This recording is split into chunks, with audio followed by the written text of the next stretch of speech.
आज आपण आउटसाईड मायक्रोमीटरच्या सहाय्याने रिडिंग कशा प्रकारे घेतात ते आपण बघणार आहोत. ठीक आहे. तर आउटसाईड मायक्रोमीटर प्रॅक्टिकल करताना आपल्याला कोणकोणत्या इव्हेंटची गरज असते ते आपण बघूया. सर्वप्रथम याला म्हणतात आउटसाईड मायक्रोमीटर. ठीक आहे. लागणारं साहित्य कोणतं आहे? कॉटन आणि जॉब्स. बरोबर. सर्वप्रथम आपण काय करायचं, या कॉटनच्या सहाय्याने आउटसाईड मायक्रोमीटर साफ करून घ्यायचं. ठीक आहे. अशा प्रकारे साफ करून घ्यायचा.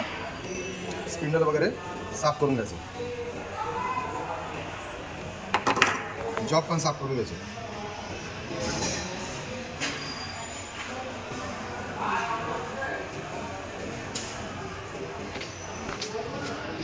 ठीक आहे. अशा प्रकारे तुम्ही जॉब साफ करून घ्यायचे.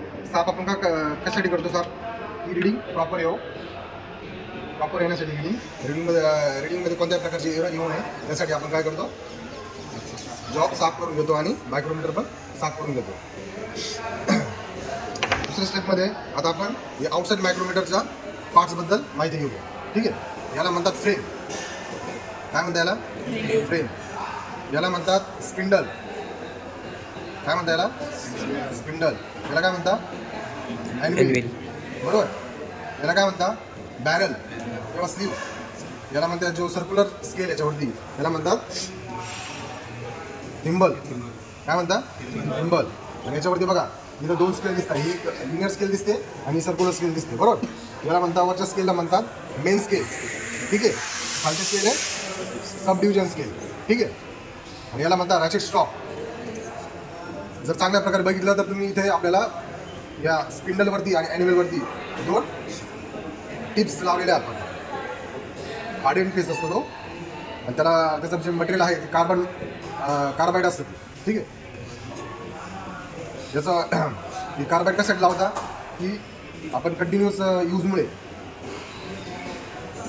याचं विअर होऊ नये, स्पिंडलचं विअर होऊ नये आणि कोणत्याही जॉबची रिडिंग घेताना एरर येऊ नये म्हणून आपण कार्बाईड टिपचा वापर करतो. ठीक आहे.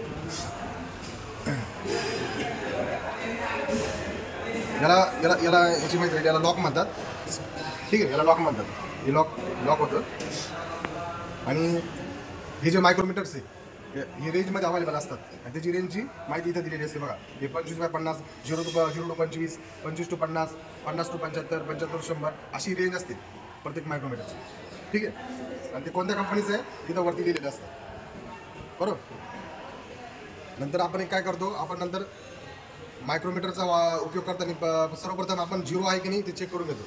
एरर आहे की नाही ते चेक करून घेतो. हे दोन्ही स्पिंडल एकमेकाला टच झाले आणि ही डेटम लाईन आणि हा 0 जर कनेक्ट झाला तर म्हणायचं याच्यात नो एरर आहे. ठीक आहे.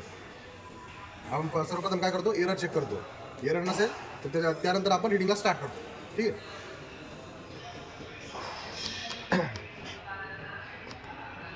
याच्यानंतर ही जी मेन स्केल आहे या मेन स्केलमध्ये ह्या ज्या दोन लाईन आहेत या दोन लाईनमधलं अंतर किती आहे? 0.5. म्हणजे ज्यावेळेस आपण ॲक्च्युली पिच म्हणजे काय, ज्यावेळेस आपण एक फुल राऊंड मारतो, ज्यावेळेस आपण हे थिंबल एक राऊंडला पूर्ण फिरतं तर त्यावेळेस 0.5 mm स्पिंडल पुढे जातो. ठीक आहे. आलं लक्षात? 0.5 mm स्पिंडल पुढे जातो. तर आपण सर्वप्रथम याचा लिस्ट काउंट आपण फाइंड आउट करू. लिस्ट काउंट फाइंड आउट करण्याचा फॉर्म्युला आहे आपल्याकडे. लिस्ट काउंट म्हणजे काय, म्हणजे कमीत कमी रिडिंग आपण कोणत्याही जॉबची आपण त्या इन्स्ट्रुमेंटने घेऊ शकतो. ठीक आहे. त्याला लिस्ट काउंट म्हणतात. Least count is equal to pitch upon number of division on thimble. ठीक आहे. पिच किती आहे आपल्याकडे? 0.5. नंबर ऑफ डिव्हिजन थिंबलवरती 50. बरोबर. हे केल्यानंतर कॅल्क्युलेशन घेतात 0.01. नंतर फॉर्म्युला रिडिंग घेण्यासाठी फॉर्म्युला आपल्याकडे. फॉर्म्युला कसा आहे? Main scale reading. ठीक आहे.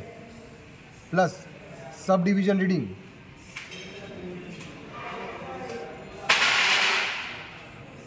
Plus least count into line coincide with the datum line.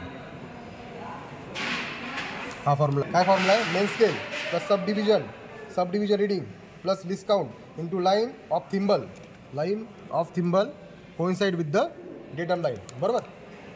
हा आपला जॉब आहे, याची आपण रीडिंग घेणार आहोत.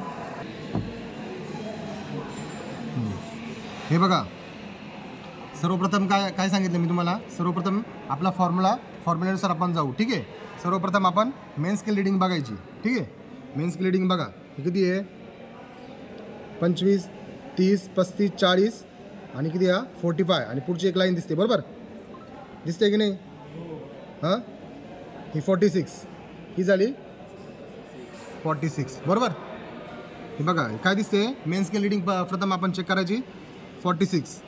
त्याच्यानंतर आपण चेक करायचं की सब डिव्हिजनची एक रीडिंग दिसते का. ही नॉर्मल दिसते मग ती किती झाली सब डिव्हिजन रीडिंग 0.5. बरोबर. खालच्या डिव्हिजनचं जे प्रत्येक डिव्हिजनमधलं जे अंतर आहे ते 0.5 mm असतं आणि वरच्या डिव्हिजनचं प्रत्येक डिव्हिजनमधलं अंतर हे 1 mm असतं. बरोबर. या दोन डिव्हिजनमध्ये या मेन स्केलच्या 2 डिव्हिजनमध्ये खालची डिव्हिजन असते म्हणून त्याचं अंतर 0.5 mm असतं म्हणून ते 0.5 mm.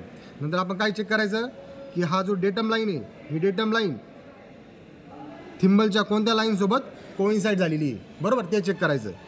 ही बघा ही इथं आहे 15 नंतर ही झाली 16 16 नंबरची लाईन थिंबलची कोइन्साइड झाली आहे डेटम लाईनसोबत इंटू लिस्ट काउंट 0.01. बरोबर. म्हणजे हा 46.05 प्लस हा 0.16. बरोबर. म्हणजे किती झाला 46.66. हे आपला आन्सर झालं. ही आपली रीडिंग झाली. समजलं. अशा प्रकारे आपण आउटसाईड मायक्रोमीटरच्या साहाय्याने याची आपण रुंदी चेक केलेली आहे. ठीक आहे. आउटसाईड मायक्रोमीटरचा जो उपयोग आहे तो आपण लांबी रुंदी चेक करण्यासाठी वापर करतो. तसेच राऊंड शाफ्ट असेल शाफ्ट वगैरे असेल त्याची पण आपण डायमीटर वगैरे चेक करण्यासाठी पण आउटसाईड मायक्रोमीटरचा उपयोग करतो.